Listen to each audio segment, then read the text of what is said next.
మిత్రులారా నమస్తే. రావణ్ ఉప్ప, పవన్ కళ్యాణ్ ఉప్ప, ఎవరి తప్పు ఎవరి ఒప్పు తీర్పులు చెప్పేంత సామర్థ్యము ఆ అధికారము నాకు లేవు.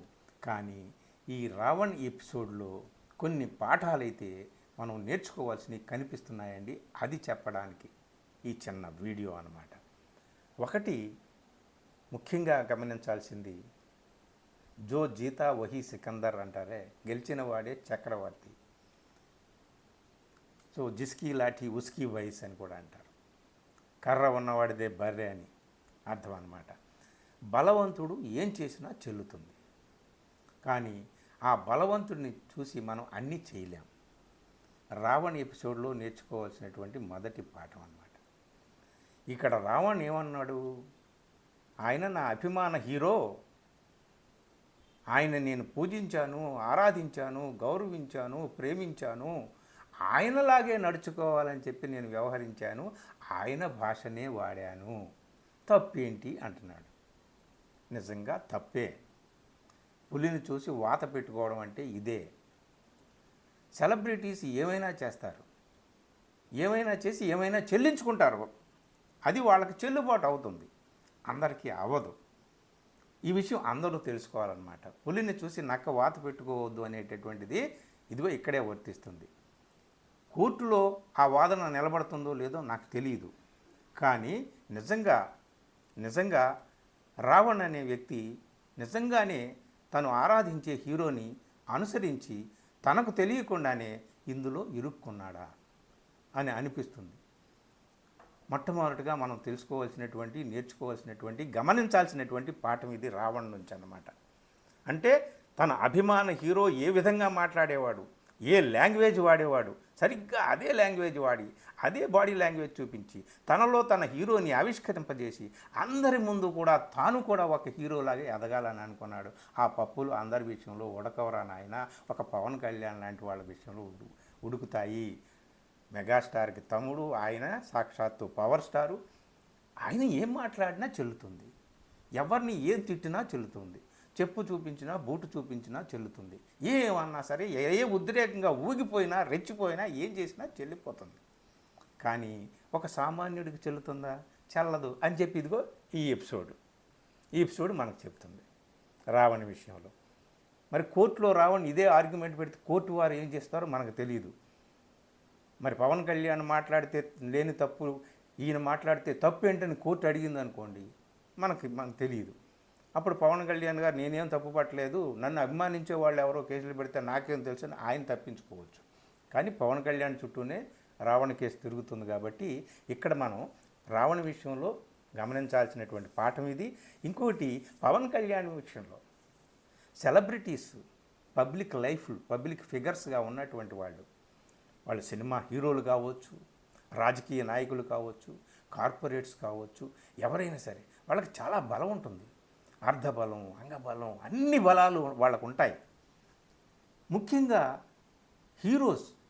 సినీ హీరోస్, సెలబ్రిటీస్ వాళ్ళు గమనించాల్సింది ఏమిటయ్యా అంటే, తమను ఆరాధించేవాళ్ళు, పూజించేవాళ్ళు, దండలు వేసుకొని ఊరేగేటటువంటి వాళ్ళు, పెద్ద పెద్ద కటౌట్లు పెట్టి వీరతాండవం చేసేటటువంటి వాళ్ళు చాలామంది ఉన్నారు.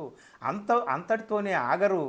తమను నిత్యం అనుకరించాలని వాళ్ళు అనుకుంటారు. కాబట్టి తమ అభిమానులకు రోల్ మోడల్గా ఉండాలి. మాట్లాడే ప్రతి మాట విషయంలో, వేసుకునే ప్రతి వేషం విషయంలో, అంగాంగం సర్వస్వం నిజాయితీగా నిలబడి ఒక నమూనాగా, మానవతకు ప్రతీకగా, మంచి మార్గంలో నడిపించడానికి తన అభిమానులకు తాను ఒక నమూనాగా నిలబడాలి సెలబ్రిటీ అన్నవాడు.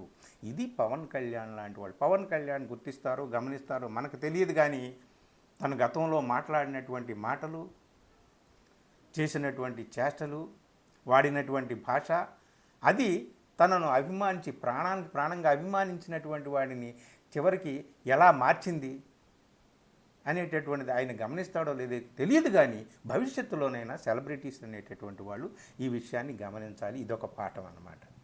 ఇంకొక పాఠం ఏమిటయ్యా అంటే, ఈ ఉపా చట్టం ఏమవుతుందని చెప్పేసి, ఈ ఉపా చట్టం కింద రావణ బుక్ అవుతాడా? ఏమవుతాడు? రావణ బయటకు వస్తాడా అనేది చాలామందికి ఆత్రంగా ఉంది. ఎవరు ఎన్నిసార్లు చెప్పినా వినాలని. ఇప్పుడు నేను చెప్తున్నది కూడా ఏం చెప్తానో వినాలని చెప్పేసి నేనేమంటున్నానంటే, చట్టం అందరికీ ఒకటే, న్యాయ సూత్రాలు అందరికీ ఒకటే, కోర్టులు అందరికీ ఒకటే. కానీ న్యాయం ఏ ఒక్కరికో దక్కితే న్యాయం చాలామందికి దక్కకుండా దూరంగా వెళ్ళిపోతూ ఉంటుంది. ముఖ్యంగా మన దేశంలో ఇంకాను. ఇప్పుడు యుఏపిఏ చట్టం కింద దానికి అసలు ఛార్జెస్ పెట్టడానికే నెలల తరబడి సమయం తీసుకోవచ్చు పోలీసులు. అసలు బెయిలే రాదు, అసలు విచారణే జరగదు సంవత్సరాల తరబడి. ఇలాగా మనకి చాలా కేసులు ఉదాహరణగా ఉన్నాయన్నమాట. మనకి ఈ ఉపా చట్టం ఒకటే, సెక్షన్ ఒకటే. ఉదాహరణకు 2020లో ఢిల్లీ అల్లర్లో కొంతమందిని అరెస్ట్ చేశారు. కొంతమందిని అరెస్ట్ చేసి ఉపా చట్టం కింద కొంతమందిని బెయిల్ మీద విడుదల చేశారు, కొంతమందిని విడుదల చేయలేదు. ఉమర్ ఖాలిద్ లాంటి వాళ్ళు 6 సంవత్సరాల నుంచి జైల్లో మగ్గుతున్నారు. ఛార్జెస్ ఇంకా ఫ్రేమ్ చేయలేదు, విచారణే స్టార్ట్ చేయలేదు. కాబట్టి ఒకరికి ఒక రకంగాను ఇంకొక రకంగాను ఈ చట్టాలు పనిచేస్తున్నటువంటి దేశం మనది. కాబట్టి ఈ సందర్భంగా మనం రావణ్కి ఏం జరుగుతుందని ఏం చెప్పగలం? ఉదాహరణకి ప్రొఫెసర్ సాయిబాబా ఉన్నాడండి. ఈ దేశంలో చట్టాలు, న్యాయాలు, కోర్టులు ఉన్నంతకాలం ఉదాహరించుకోవాల్సినటువంటిది. 10 సంవత్సరాలు చీకటి కొట్టంలో ఆయన్ని బంధించి ఇదే ఉపా చట్టం కింద 10 సంవత్సరాల తర్వాత ఆయన మీద ఏ నేర ఆరోపణలు రుజువు కాలేదు, సాక్ష్యాలు లేవని చెప్పి వదిలేశారు. 10 సంవత్సరాలు మగ్గి చీకటిలో ఆయన బయటకు వచ్చిన తర్వాత చనిపోయాడు. దీనికి ఏం సమాధానం చెప్తాం? కాబట్టి కొంతమందికి, ఎవరో కొద్దిమందికి న్యాయం దక్కొచ్చు, చట్టం వాళ్ళకి చుట్టంలాగా ఉపయోగపడవచ్చు. చాలామందికి న్యాయం దక్కదు, ఏ న్యాయ సూత్రాలు అప్లై కావు. వాళ్ళు అన్యాయంగా జైళ్ళలో బలైపోతారు, జైల్లో చచ్చిపోతారు, లేదా బయటకు వచ్చిన తర్వాత చచ్చిపోతారు. ఇంతే. ఈ రావణ విషయంలో కూడా ఈ యుఏపిఏ చట్టంలో ఏం జరుగుతుంది ఏమిటి అనేటటువంటిది రేపు హైకోర్టులోకి వెళ్ళిన తర్వాత హైకోర్టులో ఏ న్యాయమూర్తి చేతుల్లోకి ఈ కేసు వెళ్తుందో ఆ న్యాయమూర్తి ఎట్లా స్పందిస్తాడు ఏమిటి అనేటటువంటిది ఈ దేశంలో ఈ ఉపా చట్టం కింద జరిగినటువంటి కేసులన్నింటినీ కూడా ఒకసారి గమనంలో పెట్టుకుంటే మనం ఏమీ ఇదమిద్దంగా తేల్చి చెప్పలేం. ఇదొక పాఠం ఇక్కడ మనం గమనించాలి. ఇంకొక లాస్ట్ పాఠం ఒకటి ఉంది. అదేమిటంటే ఒక్కోసారి ఒక్కో న్యాయమూర్తి తీవ్రంగా స్పందిస్తారు ఇలాంటి విషయాల్లో. మొన్న 3-4 రోజుల క్రితమే మీకు నేను ఒక వీడియోలో చెప్పాను. Mumbai high court judge justice Madhav అనే ఆయన అక్కడ చేసినటువంటి తీర్పు, ఆ తీర్పు ఉందే, ఆయన ఇచ్చినటువంటి తీర్పు సేమ్ ఇలాగే ఉంటుంది. పోలీసుల ఓవర్ యాక్షన్ తప్పుపట్టాడు. ఆయన పోలీసుల ఓవర్ యాక్షన్ దుయ్యబట్టాడు. ఆయన ఏమన్నాడు అంటే, సయీద్ చౌదరి అనేటటువంటి ఒక పొలిటికల్ లీడరు సర్కార్ ముర్దాబాద్, అమిత్ షా ముర్దాబాద్ అని అన్నందుకు అక్కడ పోలీసులు మొత్తం నువ్వు ముంబైలోనే ప్రవేశించడానికి నీకు అర్హత లేదని నిషేధాజ్ఞలు జారీ చేశారు.